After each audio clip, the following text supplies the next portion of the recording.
वहीं कुरुक्षेत्र में ही देवकी मैया भगवान से वरदान मांगी। जो 6 पुत्र कंस ने देवकी की मार दिए थे, भगवान ने देवकी को वापस किया। यशोदा मैया से भी भगवान मिले।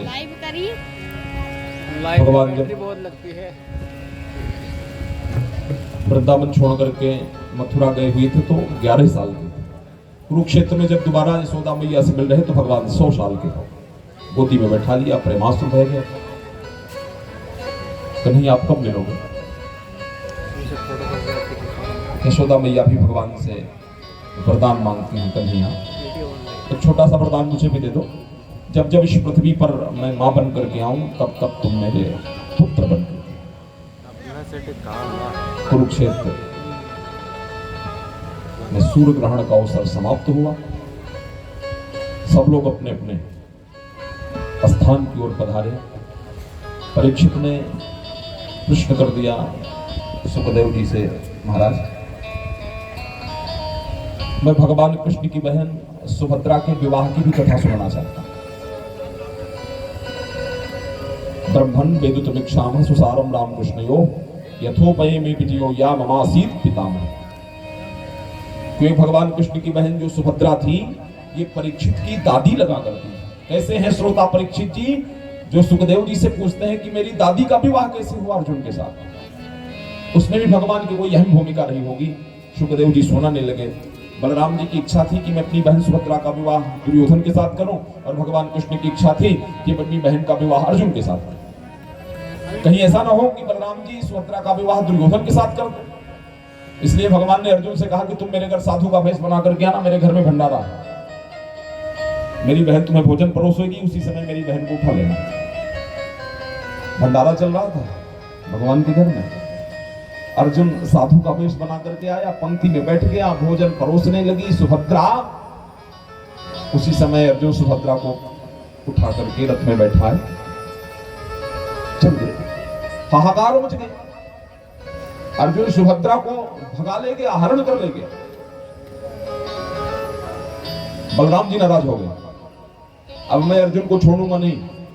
बलराम जी का अस्त्र शस्त्र है हल और मूसल, हल में फंसा लेते, मूसल से कुचल डाला। हल और मूसल का स्मरण किया, कन्हैया पहुंच गया, दादा क्या हुआ? बलराम जी कहा, देखे नहीं तुम, हमारी बहन को अर्जुन भगा करके ले गया, हम अर्जुन को छोड़ूंगा नहीं। कन्हैया हंसने लगे, दादा मैंने तो बहुत अच्छे से देखा, पर मुझे लग रहा कि आपने नहीं देखा। बलराम जी समझने लगे कुछ गड़बड़ी है क्या, मैंने क्यों नहीं देखा? दादा आप कह रहे हो कि अर्जुन सुभद्रा को भगा करके ले गया है।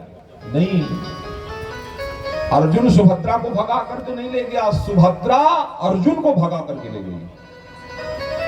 देखे नहीं, जब दोनों रथ में जा रहे थे ना, तो अर्जुन पीछे बैठा था, रथ तो सुभद्रा चला रही थी। इसका मतलब अर्जुन ने सुभद्रा का हरण नहीं किया, सुभद्रा ने अर्जुन का हरण किया है। ताऊ भैया समझ गए, ये सब इसी की नौटंकी है। इस प्रकार परीक्षित तुम्हारी दादी का विवाह अर्जुन के साथ हुआ। वेद स्तुति का वर्णन किया, शिव जी के भक्त एक भस्मासुर की कथा सुनाई, त्रिदेवों की परीक्षा का वर्णन किया, द्वारिका में भगवान की अप्रकट लीला विहार का भी वर्णन किया। एकोपि कृष्ण से कृतः प्रणामो दशाश्वमेधि व पृथ्वीं तुल्य दशाश्वमेधि पुनरेति जन्मो कृष्ण प्रणामी न पुनर्भव। एक बार भगवान कृष्ण को प्रेम से किया गया प्रणाम 100 अश्वमेध यज्ञ के बराबर है। 100 अश्वमेध यज्ञ करने वाले का कभी दोबारा जन्म हो सकता है, लेकिन भगवान कृष्ण को प्रणाम करने वाले का फिर कभी दोबारा इस संसार में जन्म होने वाला नहीं है। माने एक बार ही भगवान कृष्ण के चरणों में प्रणाम करने से जो ये जन्म और मरण का चक्कर है छूट जाता है। ऐसे भगवान कृष्ण को इस 10वें स्कंध की कथा विश्राम के अवसर पर प्रणाम करते हैं, नमस्कार करते हैं। सुखदेव जी ने कहा, परीक्षित कृत्वा दैत्यवधं कृष्णः श्रामेण ब्रह्मतः भुवोऽवतार्य भारतं निविष्टं जनेन कलिम्। अब कलयुग आने वाला है।